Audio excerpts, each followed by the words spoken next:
La puissance de Dieu était manifestée, les Galates étaient appelés à confesser ceci. Oui, nous avons reçu le Saint-Esprit en acceptant Christ par la foi. Par la foi, nous avons reçu le Saint-Esprit. Il est à craindre que bien des chrétiens sachent à peine qu'en croyant, ils reçoivent le Saint-Esprit. Un grand nombre de chrétiens peuvent dire « J'ai reçu le pardon et j'ai reçu la paix ». Mais si vous leur demandiez « Avez-vous reçu le Saint-Esprit » ils hésiteraient, et la plupart, s'ils répondaient oui, ils le diraient avec hésitation. Et ils vous diraient qu'ils savent à peine ce que c'est que de marcher par la puissance du Saint-Esprit. Essayons de nous emparer de cette grande vérité. Le commencement de la véritable vie chrétienne, c'est de recevoir le Saint-Esprit. Et le travail de chaque serviteur de Dieu doit être ce qu'était le travail de l'apôtre Paul, de rappeler aux chrétiens qu'ils ont reçu le Saint-Esprit et qu'ils doivent vivre suivant ses directions et dans sa puissance.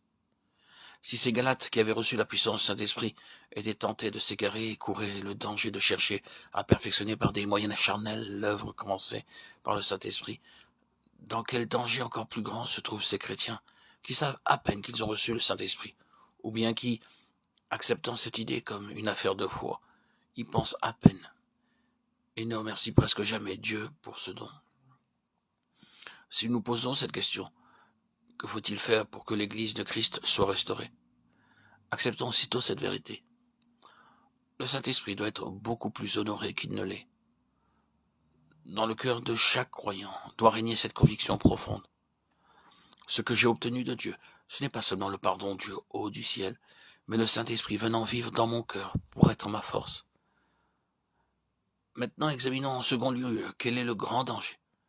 Nous savons tous tout ce qui est qu'une erreur d'aiguillage. Un train doit aller dans une certaine direction, mais l'aiguille n'a pas été convenablement ouverte ou fermée. Et le train est envoyé dans une fausse direction, sans que personne s'en aperçoive. Si cela se produit, par exemple, par une nuit sombre, les voyageurs peuvent très bien ne s'apercevoir de rien avant que le train ait franchi une certaine distance. Dieu donne aux chrétiens le Saint-Esprit pour que chaque jour leur vie soit vécue par la puissance du Saint-Esprit. Un homme ne peut vivre, même pendant une heure, une vie sanctifiée, si ce n'est par la puissance du Saint-Esprit. Il peut vivre une vie honnête, irréprochable aux yeux du monde, une vie vertueuse, une vie exemplaire, comme disent les gens du monde.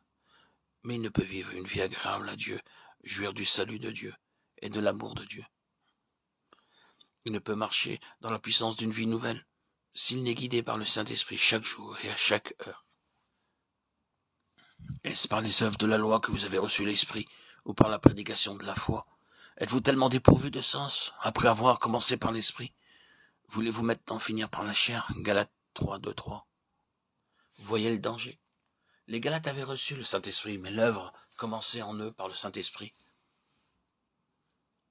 Ils avaient essayé de l'achever par des moyens charnels. Comment? Ils étaient tombés sous l'influence de prédicateurs judaïsants qui leur disaient qu'ils devaient être circoncis.